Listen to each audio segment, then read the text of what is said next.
और जा माया को तू लगी रही, माया वहीं लगी रह जाएगी। और मैया की तेरी काया एक दिन मिट्टी में मिल जाएगी। मेरे वहां ढोल फिरी जो वे धानन में पानी लगो ना लगो, बस शमशान में धान ना मिलेंगे, बस शमशान में वो छोरा ना मिलेगा, बस शमशान में ही शंकर ही मिलेगा। तो या जीवन मत गवा या ज्ञान ले फिर या जीवन मत गवा या ज्ञान ले फिर। जीवन में कोई काम नहीं है कि एक घड़ी आधी घड़ी आदि में बुनियाद और तुलसी चर्चा राम की हरे गोदियत राम।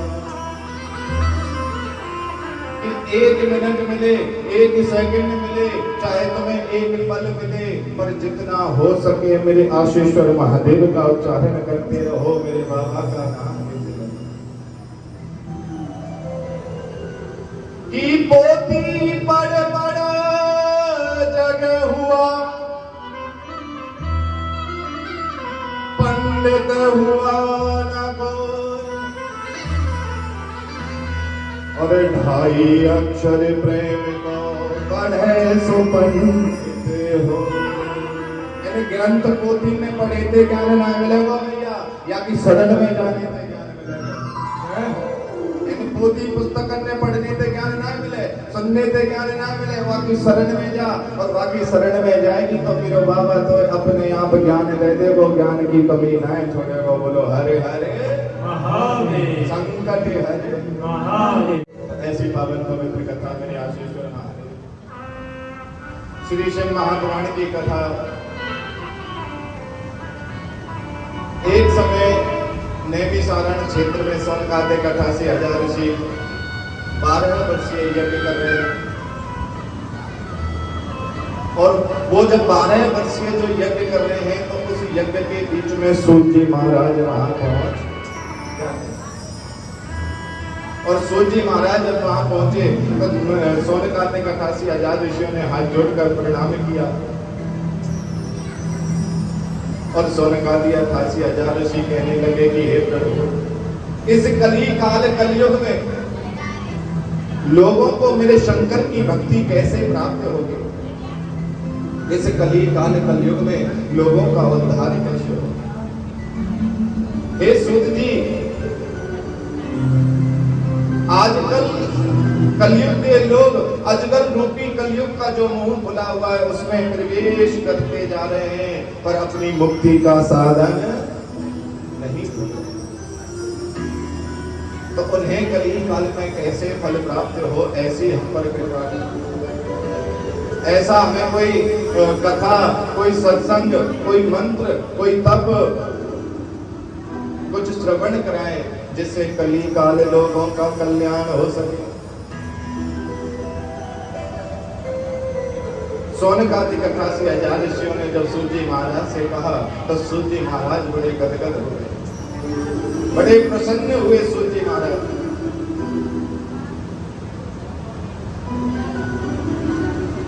सूत जी महाराज कह रहे हैं कि ऋषियों, तुमने जगत के कल्याण का प्रश्न किया है, तुमने मनुष्य के कल्याण का प्रश्न किया है। इस कली काल कलयुग में लोगों को शंकर की भक्ति कैसे प्राप्त होगी, वह मैं आप सबको श्रवण करूंगा। आज इस कलयुग में कोई दुखी है तो इतना दुखी है जिसकी कोई सीमा नहीं, और कोई सुखी है तो इतना सुखी है जिसकी कोई सीमा नहीं। हमारे पास धन है, वैभव है, सब कुछ है, पर हमारे पास सुख की कमी है, सुख नहीं है हमारे पास। नानक दुखिया सब संसारा, सब कोई किसी प्रकार से दुखी है, कोई किसी प्रकार से दुखी है। कोई तन दुखी, कोई मन दुखी, कोई धन बिन रहे उदास, और थोड़े थोड़े सब दुखी, सुखी राम के नाम। हे प्रभु, कोई अगर तन से दुखी है, इतना पैसा है जिसको यही नहीं पता मैं कहाँ रखूं कहाँ नहीं रखूं, पर शाम को जब भोजन करता है तो वो भी बिना नमक मिर्च की सब्जी के साथ। उससे पूछा कि भैया तुम ये भोजन ऐसे कैसे करते हो, तुम्हारे पास तो पैसों की कोई कमी नहीं है। तो कह रहा है क्या करूं, डॉक्टर ने कहा है तला हुआ खाऊंगा तो हार्ट फेल हो जाएगा। अब सोचो वो पैसा किसका। कोई मन दुखी, इतना पैसा है जिसकी कोई सीमा नहीं, रात को सोच रहा है अपने बेटे की शादी बड़े धूमधाम से करूंगा, और वही बेटा सुबह जगकर नौकरानी की बेटी को भगा ले जाता है। वो मन से दुखी है। कोई धन बिन रहे उदास, और किसी गरीब से पूछो सुबह से शाम तक 8 घंटे 10 घंटे ड्यूटी करता है, 100-200 500 रुपए कमाता है। अब सोचता है मैं खाऊं, बच्चों के लिए ले जाऊं या अपनी बीवी के लिए ले जाऊं। कि कोई तन से है, कोई मन से है, कोई धन से दुखी है। इस संसार में कोई सुखी नहीं है। इस कली काल कलयुग में अगर कोई सुखी है तो वो शंकर का भगत सुखी है। एक भी मुझे ऐसा भगत बता दो जिसने शंकर की पूजा की और वो गरीब हो, कोई भगत हो। अरे ये तो वो करुणा में है मेरा आशेश्वर महादेव। एक कोई चोर मंदिर में घंटी चुराने गया, अब वो घंटी को पकड़ने लगा, घंटी हाथ में आई नहीं तो शिवलिंग पे चढ़ गया ऊपर, और शिवलिंग पे चढ़कर घंटी को उतारने लगा। तुरंत मेरे बाबा का प्राकट्य हो गया। बोले भगत मांग क्या चाहिए। अब चोर कह रहा है अरे बाबा मैं तो चोरी करने आयो। बाबा कह रहे पगले, कोई 1 लोटा जल चढ़ाता है, कोई भांग चढ़ा रहा है, कोई धतूरा चढ़ा रहा है, तू तो पूरा ही चढ़ गया, तू तो पूरा ही चढ़ गया। तेरे जैसा भगत नहीं देखा, मांग बेटा क्या चाहिए तुझे। तो ये तो इतना भोला भाला है, ये तो ये कहता है तो मेरी शरण में आकर तो देख, तेरी बिगड़ी ना बना दो तो मुझे। तो एक बार आशेश्वर महादेव को पुकार कर तो देख, तेरे दुख दूर ना कर दूं तो मुझे। ऐसे आशेश्वर महादेव इतने भोले भंडारी हैं। तो सूची महाराज कह रहे हैं कि इस कली काल कलयुग में तुम्हारे दुखों को दूर करने का अगर कोई एक रास्ता है तो वो सिर्फ और सिर्फ मेरे शंकर बाबा है। वो शिव है जिसकी शरण में जाने से मनुष्य हर दुखों से दूर हो जाता है, हर दुखों से मुक्त हो जाता है, और मेरे बाबा अंत में मेरे बाबा का शिव धाम को प्राप्त करता है, शिव लोक को प्राप्त करता है। विष्णु की पूजा करोगे तो विष्णु जब तक आपकी परीक्षा नहीं ले लेंगे ना तब तक आपको अपना भक्त नहीं कहलाएंगे। ब्रह्मा की पूजा करोगे तो तब तक आप बिल्कुल दुखी नहीं हो जाओगे, तब तक वो तुम्हें दर्शन नहीं देगा। पर मेरा शंकर कहता है मेरी शरण में आ जा, मेरे भाव से चाहे फूल पुष्प जल कुछ भी चढ़ा जा, तेरा उद्धार तो मैं अपने आप कर दूंगा। ऐसा करुणा में है मेरा शंकर। सोचो जीजियो, किसी भी देवी देवता को जल नहीं चढ़ाया जाता, मेरे शंकर को चढ़ाया जाता है, क्योंकि वो 1 लोटे के जल से भी प्रसन्न हो जाता है। सब देवताओं के 56 भोग सुने होंगे, कभी सुना है शंकर बाबा के 56 भोग? बोलो, कभी किसी ने कहा वो बाबा के 56 भोग लग गए? अरे वो तो इतना मस्त मौला है, मस्त मलंग है, वो कहता है भैया तो कुछ भी चढ़ा पर भाव से चढ़ा। भाव का भोगा हो मैं बस, भाव ही के सारे है, भाव बिन कुछ भी ना लेता, भाव ही मुझे भाव है। सोचो, आप किसी भी मंडी में चले जाओ और जाकर सब्जी वाली रेडी पर जाओगे तो क्या कहते हो उसे? आलू, जोर से बोलो, क्या पूछते हो उसे? आलू किस भाव है? सब्जी खरीदने में भाव लगाया तो क्या वो भाव अपने शंकर को पाने में नहीं लगा सकते? जब हमें कोई वस्तु, और देखना संसार का नियम, चीजों किसी भी वस्तु का भाव बढ़ा दो तो बिकेगी नहीं, पर भक्ति में भाव बढ़ा दो तो मेरा शंकर मिल जाता है। मेरा भाव बढ़ने से शंकर मिलता है। सोचो, आप सब्जी का भाव बढ़ा दो, कोई खरीद के ले जाएगा तुम्हारी सब्जी? कोई नहीं खरीदेगा, पर तुमने बाबा के भजन में भाग बढ़ा दिया तो मेरा बाबा तुम्हें मिल जाएगा। जो दुनिया सीधी चलती है वहां मेरा शंकर उल्टा चलता है, और जहां मेरा शंकर उल्टा चलता है वहां हमारा अंत होता है। वही है शमशान, जहां जिसकी शान बराबर हो उसे ही शमशान कहते हैं। तो सूत जी महाराज कहते हैं कि इस कलयुग में सर्व दुख निवारणी, निर्धन को धनवान बनाने वाले, निसंतानवान को संतान देने वाली, दुखिया को सुखिया करने वाले, रोगी को निरोगी करने वाले श्री शिव महापुराण की कथा, वो श्री शिव महापुराण कथा जो भक्त इसे श्रवण करेगा, जिसके संतान नहीं है उसे पुत्र की प्राप्ति मेरे बाबा देते हैं। जो निर्धन है, धन की आशा रखते हैं, उसे धन की प्राप्ति मेरे बाबा कराते हैं। जो रोगी है उसे निरोगी मेरे बाबा कराते हैं। ऐसे भूत बामन भोलेनाथ की कथा, वो कथा मैं आप सबको श्रवण कराऊंगा। और सूत जी महाराज यहीं से श्री शिव महापुराण की कथा में प्रवेश करते हैं। और सूत जी महाराज 2 मिनट मेरे बाबा के नाम का संकीर्तन करते हुए कथा में प्रवेश करते हैं। आइए हम भी आशेश्वर बाबा के नाम का संकीर्तन करते हुए कथा में प्रवेश करेंगे। बोलो आशेश्वर महादेव की जय हो।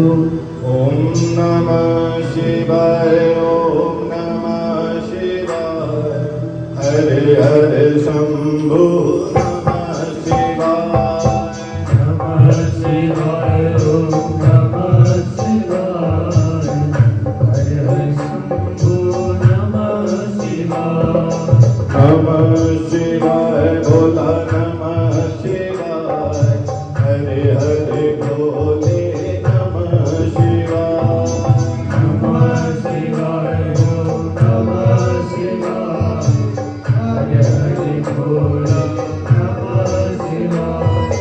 आशेश्वराय भोला आशेश्वराय, आशेश्वराय भोला आशेश्वराय, आशेश्वराय शंभो आशेश्वराय, आशेश्वराय शंभो आशेश्वराय, हरे हरे भोले नमः शिवाय, हरे हरे भोले नमः शिवाय, नमः शिवाय शंभो नमः शिवाय, हरे हरे भोले नमः शिवाय, ओम नमः शिवाय, ओम नमः शिवाय, हरे हरे भोले नमः शिवाय। आशेश्वर महादेव नमः पार्वती पते हरे हरे महादेव।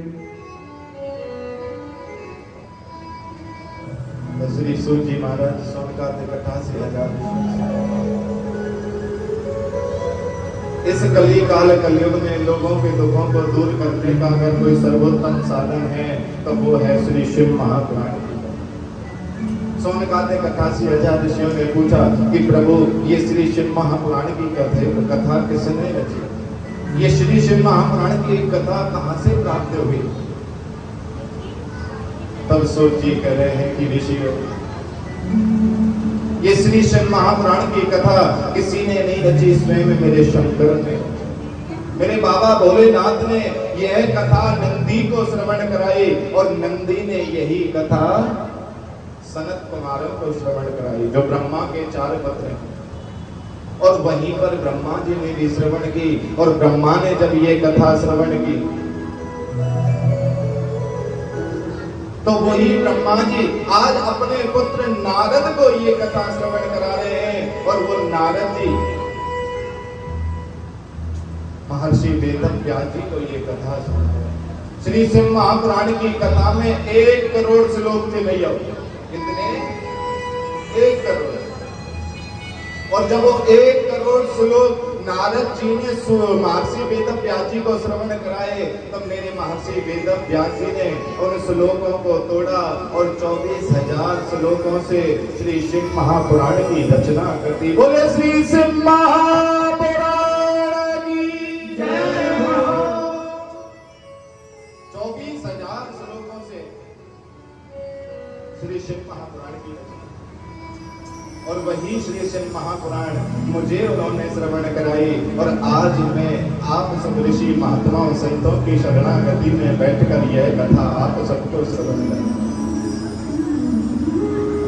वो भूत बामन भोलेनाथ आशीश्वर महादेव जो कृपा की मूर्ति है, जो करुणा का सागर है, ऐसे मेरे बाबा की कथा को आज मैं आप सबको श्रवण करा। जो मेरे बाबा भोलेनाथ जिनका घर था बद्रीनाथ, और क्या था उनका घर? बद्रीनाथ। अब आज के समय आप बद्रीनाथ जाओ तो किसका मंदिर मिलता है? भगवान विष्णु का। पर वो कहीं विष्णु का घर नहीं था, वो मेरे बाबा आशीश्वर महादेव का। क्योंकि दुनिया के कोई भी देवी देवता अपनी धर्म पत्नी को लेकर कहीं नहीं जाते, पर आशीश्वर महादेव मेरे बाबा रोज मां पार्वती को लेकर भ्रमण करने जाते। एक दिन मां लक्ष्मी ने भगवान विष्णु से कहा कि प्रभु तुम तो कभी हमें कहीं लेकर जाते नहीं, देखो पार्वती मैया को देखो ना, वो पार्वती माँ जिन्हें बाबा रोज भ्रमण करने ले जाते हैं, घुमाने ले जाते हैं, आज हमें भी तो घुमाने लेकर चलो। इधर से बाबा भोलेनाथ और माँ पार्वती भ्रमण करने गए, उधर से विष्णु भगवान लक्ष्मी जी को बद्रीनाथ में भ्रमण करने गए। अब बद्रीनाथ की सुंदरता जब माँ लक्ष्मी ने देखा, बद्रीनाथ को जब माँ लक्ष्मी ने देखा, तो माँ लक्ष्मी ने संकल्प ले लिया मुझे घर चाहिए तो यही चाहिए। अब भगवान विष्णु को कहा, भगवान विष्णु ने कहा कि देवी दूसरे की प्रॉपर्टी पर, दूसरे के जमीन जायदाद पर नियत नहीं रखा कर। जो दूसरे के धन का हरण करता है या दूसरे की जमीन जायदाद का जो हरण करता है वो नरक भोगी होगा।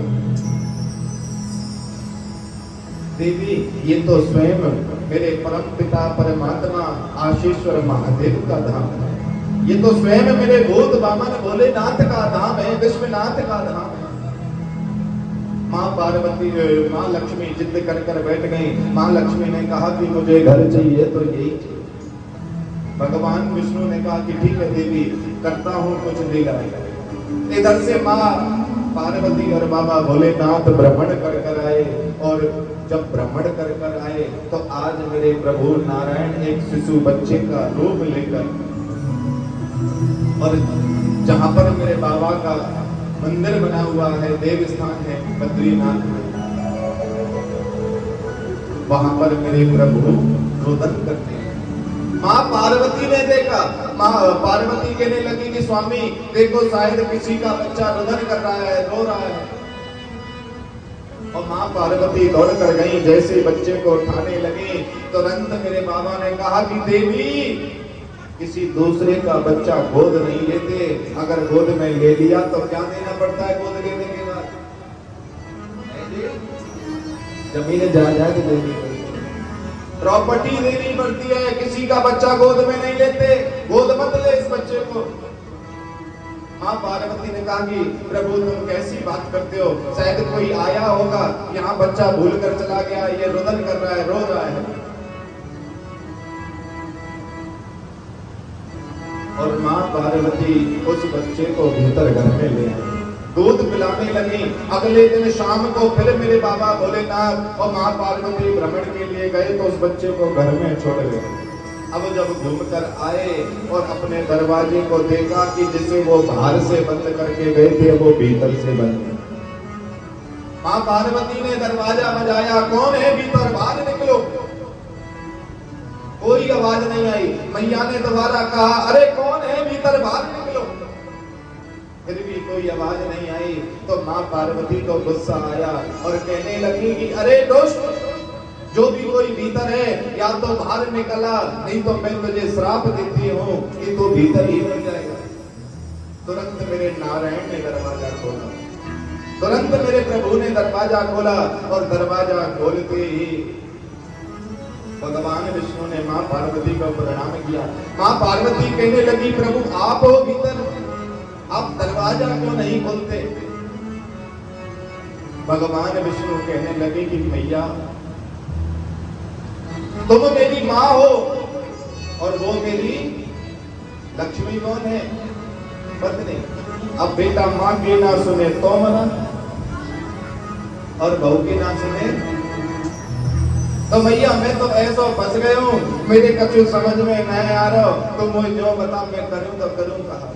पार लक्ष्मी कहती है मुझे यही घर चाहिए, अब ये घर मेरी माँ का घर है, तो मैया इसलिए ये लीला करनी पड़ी। अब आप इतनी कृपा करो, अपना कोई और ठिकाना बना लो, हमें यहीं रहने दो, इतनी कृपा कर दो हमारे ऊपर। माँ पार्वती कहने लगे कि नारायण ये तुमने ठीक नहीं किया। ठीक है, मैं इतना तो ठीक कर दूंगी कि आपने कह दिया कहीं और चले जाओ, तो मैं तो बाबा को लेकर कहीं और भी चले जाएंगे, पर तुमने धोखे से इस घर को लिया। मैं तुम्हें श्राप देती हूँ कि जैसे जैसे कलयुग खत्म होगा और ये बद्रीनाथ खत्म हो जाएगा, नष्ट हो जाएगा, और जब पुनः चतुर्युगनी होगी तब दूसरा बद्रीनाथ बनेगा जिसका नाम होगा भविष्य बद्रीनाथ, और उस बद्रीनाथ में मेरा आशेश्वर महादेव जाकर विराजमान होगा, उसमें नारायण नहीं होगा, नारायण नहीं होगा उसमें। मैं जा तो रही हूँ और बाबा भोलेनाथ माँ पार्वती को लेकर केदारनाथ की ओर चलती है। कहाँ चलती है?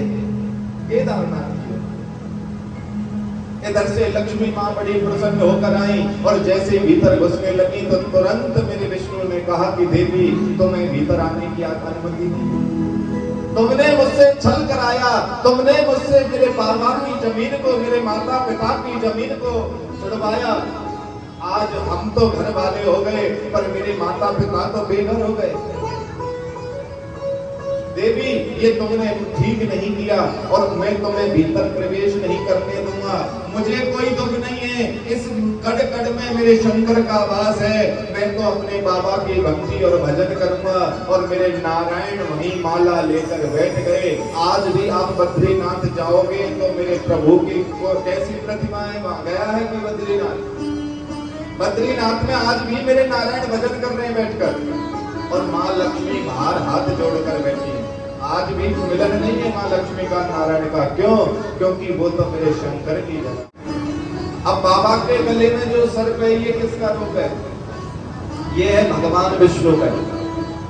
एक बार भगवान विष्णु की इच्छा जगी बाबा के दर्शन को जाऊं, और बाबा के दर्शन को जब भगवान विष्णु आने लगे तो भगवान विष्णु ने देखा कि यहाँ तो कड़ कड़ में शंकर है, यहाँ तो कड़ कड़ में शंकर है, और मैं अगर इस पृथ्वी पर पैर रखूंगा तो मेरे प्रभु पर, मेरे इष्ट पर पैर रखे जाएंगे। तो हाथ जोड़कर प्रार्थना कर रहे हैं कि प्रभु कुछ ऐसी कृपा करो ना जिससे आपके दर्शन हो जाए। शंकर भगवान ने कहा नारायण तुम तो छलिया हो, रूप बदलने में माहिर हो, कोई ऐसा रूप बना लो ना जिसमें पैर भी ना होते हो। तब मेरे नारायण ने सर्प का रूप बनाया। किसका? सर्प का। और सर्प का जब रूप बनाया तो मेरे बाबा ने देखा, बाबा बड़े मनमोहित हुए उस रूप को देखकर। बाबा कहने लगे कि नारायण मुझे ये तुम्हारा रूप पसंद आया है, और सर्प को उठाया और बाबा ने गले में डाल लिया। आज भी जो सर्प है वो नारायण, कोई और नहीं। किसका रूप है सर्प? नारायण का रूप। मेरे बाबा भोलेनाथ के 52 विवाह हुए, 50 और 2 कितने? 52 विवाह हुए मेरे बाबा। मेरे बाबा भोलेनाथ की 13 संतान है, जिसमें 6 बेटी और 7 बेटा है उनके। आगे की कल की कथा सुनोगे ना, उस कथा में आएगा कौन कौन सी संतान है। आजकल हम 2 ही संतान को जानते हैं। पहली संतान जानते हैं हम कार्तिकेय जी, और दूसरी जानते हैं गणेश बाबा, पर हमें ये नहीं पता बाबा की 6 बेटी और भी। ये जो तुम मंदिर में जो जल चढ़ाते हो, जल के ऊपर जो कलश होता है और उस कलश में से जो पानी गिरता है वो कोई और नहीं, मेरे बाबा की 6 बेटियों का रूप है। इसीलिए कहते हैं कि शिवलिंग के ऊपर कलश जरूरी होना चाहिए। जया, विसारा, दौतली, देवप्रिया, ये जो बाबा की 6 बेटी हैं, इन 6 बेटियों का रूप है। आजकल हम मंदिर में जल चढ़ाने जाते हैं, हमें ये नहीं पता जल किस दिशा में कैसे चढ़ाना चाहिए। आजकल हम बाबा की भक्ति करते हैं और देखो मैंने बहुत जगह देखा है, भैयाओं की जिंदगी निकल गई, जीजियों की जिंदगी निकल गई, ओम नमः शिवाय बोलते बोलते पर कभी सुखी नहीं रह पाए। इसका कारण ये नहीं है कि भगवान ने सुख नहीं दिया, इसका कारण ये है कि कहीं ना कहीं भक्ति में तुमने त्रुटि की, आपने कहीं ना कहीं भक्ति में त्रुटि की है। हमें पहले ये ज्ञान होना चाहिए मेरे प्रभु को भजन कैसे किया जाए, हमें ये ज्ञान होना चाहिए मेरे बाबा को जल कैसे चढ़ाया जाए। शिव महापुराण की कथा कहती है एक लोटा जल हर समस्या का हल। मात्र एक लोटा जल चढ़ाने से मेरा संकट तुम्हारे दुखों को दूर कर सकता है दीजिए। पर उस जल के चढ़ाने का भी नियम है, उस जल को भी चढ़ाने का नियम। देखो मैं कभी भी आशीश्वर पे आता हूँ, आके मैं एक ही चीज देखता हूँ, आए हैंडपंप से पानी लिया और चढ़ा दिया, तेरा तुझको अर्पण क्या लागे। शिव महापुराण की कथा कहती है अगर मंदिर का लिया हुआ जल ही तुम अगर बाबा को चढ़ाओगे तो बाबा कभी भी स्वीकार। क्यों? क्योंकि जिसने हैंडपंप लगवाया वहां पर वो जल चढ़ाने का आधा फल ले गया, जिसने मंदिर में बाल्टी और लोटे का दान दिया अब वो जल चढ़ाने का आधा फल ले गया। तो सोचो तुम्हारे पास क्या बच गया, बोलो। अरे बाबा पे भी जल चढ़ाना है ना, तो बाबा पे भी जल चढ़ाना है तो घर से लेकर आओ। और बाबा पर जल चढ़ाने से 3 दोष खत्म होते हैं। पहला पितृदोष, घर से जो जल लेकर आओगे तो जीजू आपने सुना होगा पूर्वजों से, घर में जहां पानी रखा होता है उस जगह को पितरों की जगह कहते हैं, बोलते ना ये पितरों की जगह, इसीलिए पानी के मटके को झूठा नहीं रखते, साफ सुथरा रखते हैं। क्यों? क्योंकि उस जल को, मटके के जल को जब तुम लोगे तो सबसे पहले तुम्हारे पितर प्रसन्न होंगे। कौन? पितृ देवता। और जल को लेकर जब तुम घर से निकलोगे तो आजकल जो ये घरों में वास्तु दोष की सुनते हो ना, वास्तु दोष है घरों में, इसलिए बीमारी है, हारी है, ये है, वो है।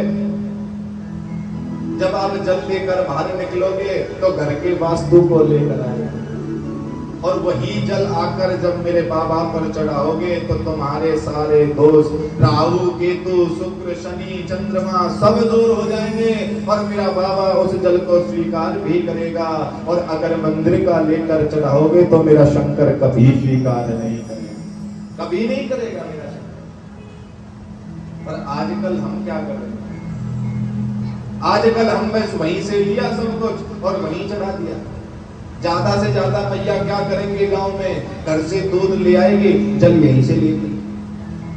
घर से दूध तो ले आएगी कच्चा दूध, पर जल आकर यहीं से लेगी। अरे यहाँ का जल लेकर चढ़ाओगे तो सोच कर देखो ना, जिसने हैंडपंप लगवाया वो पागल थोड़े था, अपने दुख दूर करने को तो लगवाया होगा, तो वो तो सारा फल लेकर जाएगा तुम्हारा। जिसने बाल्टी का दान दे दिया वो पागल थोड़े मंदिर में दान दे रहा है, वो इसीलिए तो दे रहा है, इस बाल्टी से कोई जल चढ़ाएगा तो मुझे फल मिलेगा। इसलिए हमेशा घर से जल लेकर और बाबा पे जल चढ़ाओगे, ना तो कभी पितृदोष रहेगा, ना कभी भी जो है तुम्हारे घर में वास्तु दोष रहेगा, और ना कभी भी तुम्हारे घर में राहु केतु शनि इत्यादि का दोष होगा। बोलो हरे हरे महादेव, संकट हरे महादेव। ऐसे मेरे भूत बामन आशेश्वर महादेव, वो भोलेनाथ भंडारी, वो तो ये कहते हैं भैया पूजा कर, पर उस पूजा में भाव से कर, प्रेम से कर। बाबा की भक्ति आप करने जा रहे हो, बाबा का भजन आप कर रहे हो, बाबा का स्मरण आप कर रहे हो, बाबा पे जल चढ़ा रहे हो।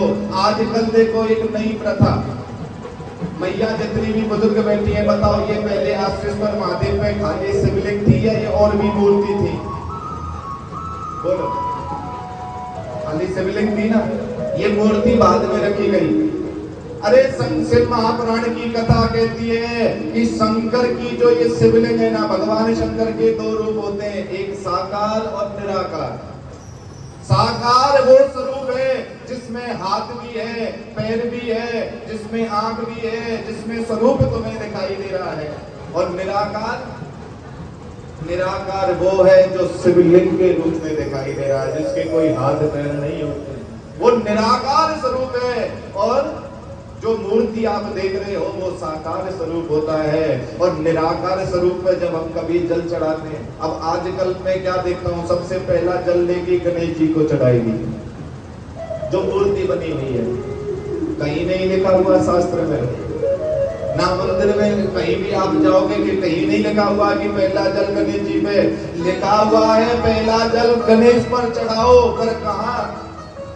गणेश जी पर हमेशा जल चढ़ता है शिवलिंग के इस हिस्से में, जो ये जलेरी होती है ना, जल निकलता है, और जल निकलता है तो जल का जो सीधा हिस्सा होता है, जैसे ये शिवलिंग का ये हिस्सा है, गणेश जी का वास है, यहाँ पर पहला जल यहाँ चढ़ाया है। दूसरा जल चढ़ता है कार्तिकेय जी को, और कार्तिकेय जी का उधर उल्टे हाथ की ओर वास होता है, जलेबी के उल्टे हाथ की ओर।